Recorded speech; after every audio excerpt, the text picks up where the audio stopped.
Students, आपका बहुत बहुत स्वागत है हमारे यूट्यूब चैनल दिव्य ज्योति में। और आज हम आपको कक्षा 12 की आरोह पुस्तक का काव्यखंड का पहला जो अध्याय है उसको पढ़ाएंगे।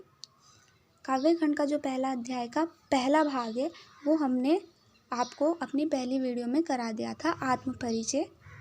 और आज हम इस पहले अध्याय का जो दूसरा पार्ट है वो एक कविता है, उसको पढ़ाएंगे। कविता का नाम है दिन जल्दी जल्दी ढलता है और इसको भी डॉक्टर हरिवंश राय बच्चन जी ने ही लिखा है। इस कविता में जो कवि संदेश दे रहे हैं उन्होंने यह कहा है कि समय बीतता जा रहा है और जो लोग अपने लक्ष्यों को प्राप्त करने के लिए तत्पर हैं वो और ज़्यादा समय बीतने के जो उनका समय बीतता जा रहा है उनको यह एहसास है कि हमारा समय बीतता जा रहा है, तो हमें अपने लक्ष्यों को जल्दी से जल्दी प्राप्त करना है और हमें अपना एक भी पल या कुछ भी समय व्यर्थ नहीं करना है और अपने लक्ष्यों की ओर ही ध्यान रखना है। तो इस कविता में हरिवंश राय बच्चन जी ने हमें इसी बारे में संदेश दिया है। तो चलिए स्टार्ट करते हैं कविता को।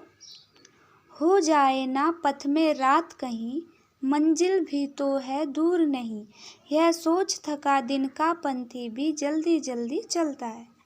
अब कोई एक राहगीर है या पथिक है जो रास्ते में चल रहा है। पथ का अर्थ है रास्ता, रास्ते में जा रहा है वो, और उसके मन में विचार आता है कि मुझे अपने लक्ष्य तक पहुंचना है, क्योंकि दिन बहुत ही जल्दी बीतता जा रहा है और उसे डर लगता है कि अगर मैं शाम होने तक अपने घर नहीं पहुंचा या अपने लक्ष्य तक नहीं पहुंचा तो क्या होगा। वो फिर सोचता है कि मंजिल भी तो है दूर नहीं, और फिर यह भी सोचता है कि मेरी मंजिल ज़्यादा दूर नहीं है और यदि मैं तेज़ी से चलूँगा तो मैं अपनी मंजिल तक पहुंच जाऊँगा। यह सोच थका दिन का पंथी भी जल्दी जल्दी चलता है। और यही सोच उस थके हुए राहगीर को और ज़्यादा प्रबल बना देती है उसके लक्ष्य तक पहुंचने के लिए। वो सोचता है कि मेरी मंजिल ज़्यादा दूर नहीं है और इसलिए मैं जल्दी जल्दी अपने मंजिल तक पहुंच जाऊंगा।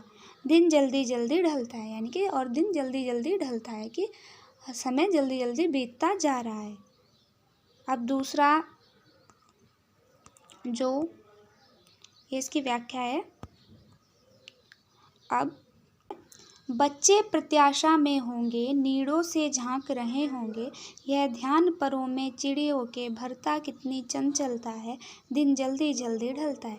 अब कवि ने समय जो बीतता जा रहा है इसका एहसास पक्षियों को भी होता है, वो पक्षियों के माध्यम से यहाँ पे बताया है कि जब जो पक्षी होते हैं वो अपने बच्चों के लिए दाना लेने के लिए जाते हैं, उनको घोंसलों में छोड़ करके, तो उनके मन में भी ये विचार आता है कि बच्चे प्रत्याशा में होंगे। वो सोचते हैं कि हमारे बच्चे आशा में होंगे। प्रत्याशा यानी कि उनको यह आशा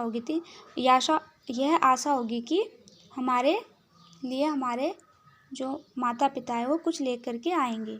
नीड़ों से झांक रहे होंगे और वो घोंसलों से, नीड़ का अर्थ है घोंसले, यानी कि वो घोंसलों से झांक रहे होंगे कि हमारे माता पिता कहाँ रह गए हैं। यह ध्यान परों में चिड़ियों के भरता कितनी चंचलता है, दिन जल्दी जल्दी ढलता है।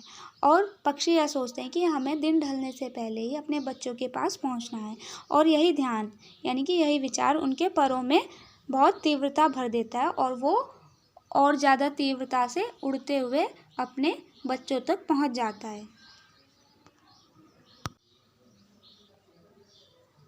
अब जो लास्ट है इसमें उसको देखते हैं क्या लिखा है पोएम में। अब कवि आगे लिखते हैं इसमें, मुझसे मिलने को कौन विकल, मैं होऊं किसके हित चंचल।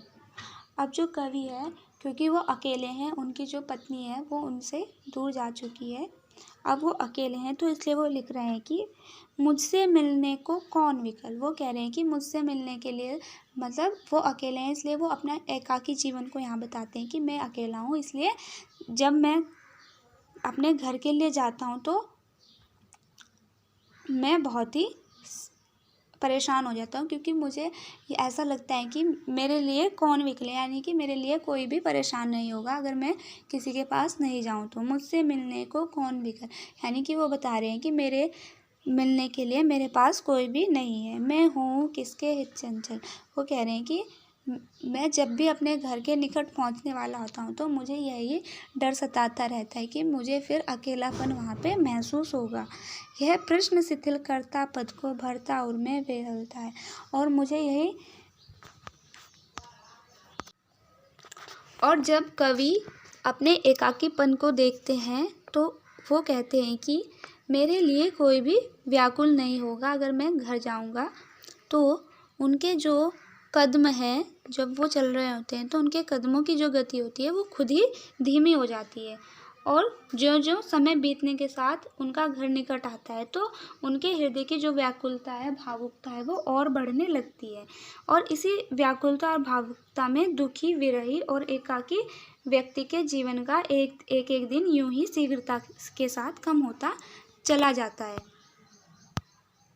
अर्थात यहाँ पे कवि कह रहे हैं कि जिस व्यक्ति का कोई लक्ष्य नहीं होता है, उसका कोई भी उद्देश्य नहीं होता है, तो जो समय है वो उसको बहुत ज़्यादा दिखता है। उसे लगता है कि मेरे पास अभी बहुत समय है, और वो सोचता है कि मुझे जल्दी से जल्दी कुछ नहीं करना है, और उसे वो समय भी बहुत भारी लगता है। लेकिन जिसके पास जो व्यक्ति है, अगर उसका कोई उद्देश्य है तो उसे, जो उसके पास समय होता है तो उसे अपने लक्ष्य की प्राप्ति करने के लिए वो समय भी बहुत कम लगता है। इसलिए यहाँ पे कहा गया है कि दिन जल्दी जल्दी ढलता है, यानी कि जो व्यक्ति अपने लक्ष्य की प्राप्ति के लिए प्रयासरत है उन्हें यह समय भी बहुत कम लगता है, और इसलिए वो अपना जो लक्ष्य प्राप्ति का उद्देश्य है उसको पूरा करने के लिए बहुत ही लगन और मेहनत से उसको पूरा करने में लगे रहते हैं। तो ये कविता इस तरीके से यहाँ समाप्त होती है। तो आपको, आशा है आपको ये कविता पसंद आई होगी, और आप इसको आसानी से समझ भी सकते हैं, क्योंकि ये बहुत ही सिंपल भाषा में लिखी हुई है। और इसमें बस यही बताया गया है कि हमको अपना समय व्यर्थ नहीं करना है और अपने लक्ष्यों की प्राप्ति में लगा रहना है। ठीक है, धन्यवाद।